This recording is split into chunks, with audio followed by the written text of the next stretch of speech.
The first time she entered the chamber, the air trembled with quiet judgment, and I realized the stars had never been colder. Commander Lyra Vex was not supposed to meet anyone like him. The council had sent her to humiliate him, to remind the isolated outpost of humanity's fragility in a galaxy that had long outgrown them. But when she first saw Kale, the human in question, something unspoken shifted in her chest, and she barely understood why. He wasn't imposing. He wasn't armed with laser rifles or diplomatic weight. He was ordinary. Too ordinary, and yet his gaze carried a gravity that made the room itself bend toward him. Lyra's heels clicked against the alloy floor of Station Solis, echoing in the hollow chamber. Kale stood near the viewport, arms crossed, staring at a dying nebula. The council's orders screamed at her mind. Humiliate, discredit, remind him of his inferiority.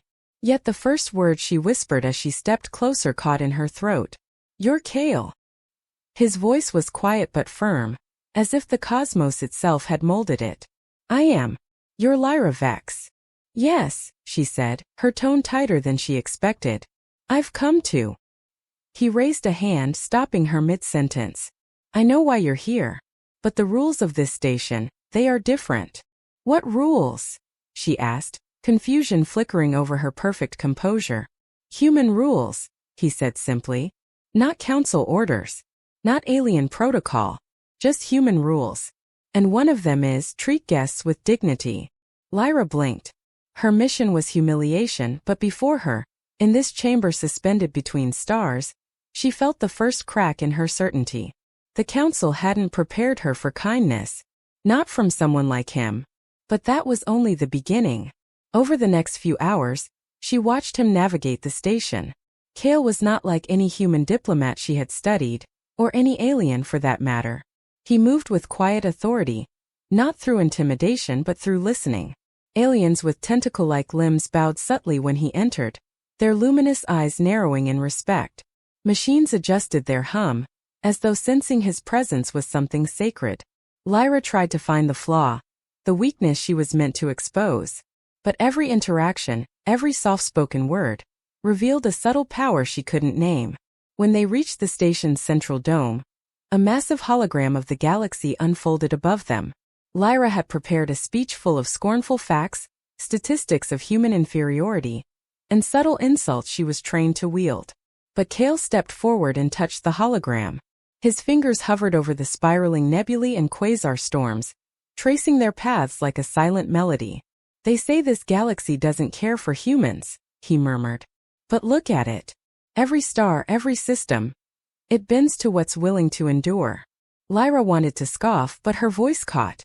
His words weren't arrogance. They weren't defiance. They were something else entirely, truth. The galaxy didn't bend because of strength alone.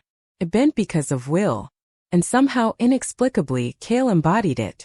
The council's microtransmitters buzzed in her mind. Proceed with humiliation. Now. But she couldn't. She couldn't step forward with insults when she saw the alien council members, their intricate skin patterns shifting, leaning in quietly, waiting to see him falter. And he didn't. Not even once. "What do you want from me?" Lyra asked after a long silence, her voice unsteady. Kale turned, his expression unreadable. "I want you to see what humans can be when they refuse to yield to expectation." The word stung in her chest. She had never heard a human speak with that kind of quiet, unshakable certainty. It was a challenge and a promise all at once. None of us were prepared for the truth. For the next 2 cycles, the station became a chessboard. Lyra observed as Kale negotiated with alien emissaries who had openly mocked his species for centuries. He didn't shout. He didn't threaten. He listened. He adapted. And he achieved outcomes no one thought possible. And yet, one evening as they walked across the observation deck, the micro-hook of uncertainty crept in again. Kale's hand brushed against a console, and a hidden chamber clicked open beneath their feet. "What is that?" Lyra asked, heart hammering. Kale hesitated. "Something the council would never want you to see."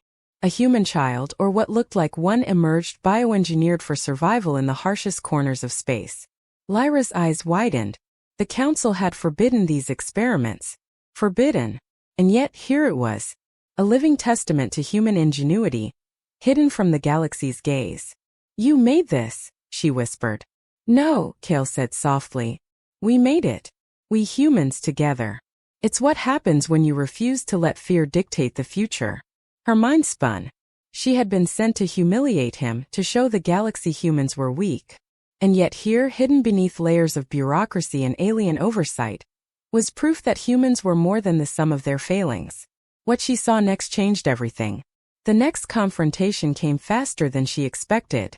A massive alien delegation arrived, more hostile than any before. Their leader, a being with translucent wings and eyes like liquid silver, demanded Kale's compliance. "You dare defy the Council's judgment?" the alien hissed. Kale didn't respond immediately. He looked at Lyra, and something unspoken passed between them. She felt it in her chest, a question, a test, a challenge to her loyalty. And then he stepped forward.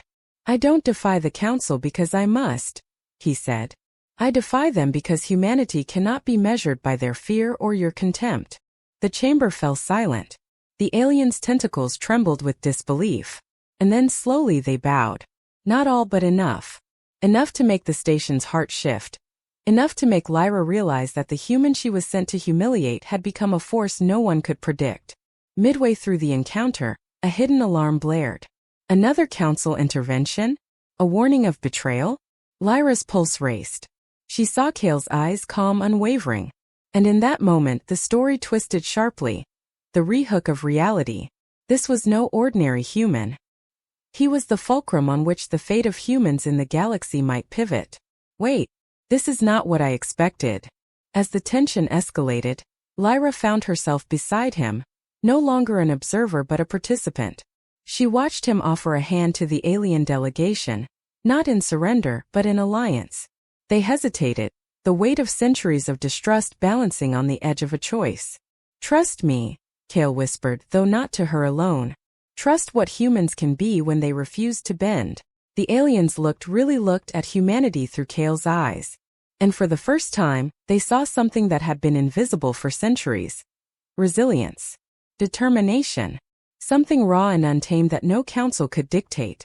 By the time the last emissary left, Lyra understood the full scope of what she had witnessed. Kale had not only survived her intended humiliation, he had elevated humans to a place they had never imagined possible.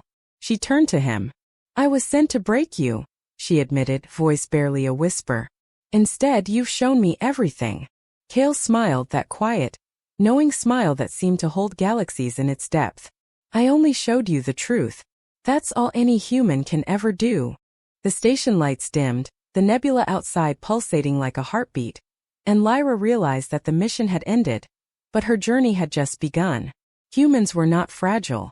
Humans were capable of astonishing things, when met with patience, understanding, and respect. As she stepped back to her quarters, she glanced once more at Kale.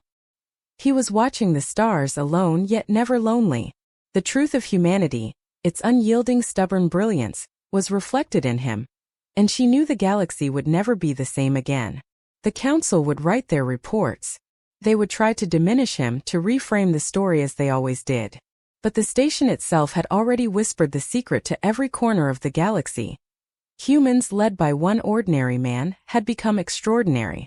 And as Lyra left the chamber, one thought burned brighter than any star she had ever seen. In the end, it wasn't about who was sent to humiliate whom. It was about who could see the truth, and treat it like royalty. And Kale. Kale had seen it all. The stars outside pulsed in silent applause. None of us were prepared for the truth.